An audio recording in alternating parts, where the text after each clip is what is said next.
নমস্কার বন্ধুরা, সীমার রান্নাঘর। আমি আজকে তৈরি করব এগ রোল চাউমিন। ময়দা নিলাম, লবণ দিলাম, গোলমরিচের গুঁড়ো দিলাম, মেখে নিলাম, জল দিয়ে ময়দাটা মেখে নিলাম। শুকনো কড়ায় বাদামটা ভেজে নিলাম, সবজিগুলো কেটে নিলাম। আলু, গাজর, ধনেপাতা, কাঁচা লঙ্কা, পেঁয়াজ, আদা, রসুন।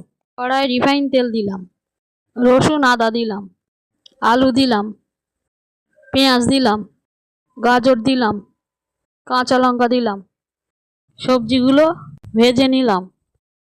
চাউমিন দিলাম, লবণ দিলাম, মিশিয়ে নিলাম।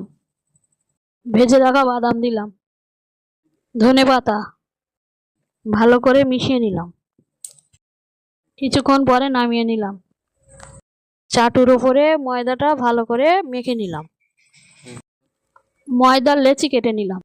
ময়দা দিয়ে রুটিটা বেলে নিলাম। চাটু বসালাম, রুটিটা ছেঁকে নিলাম। ডিমটা ফাটিয়ে নিলাম।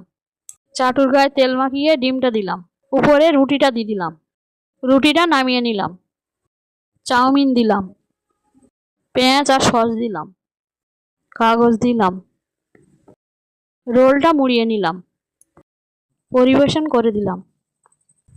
আমার এগরোল চাউমিনটা ভালো লাগলে লাইক সাবস্ক্রাইব করুন।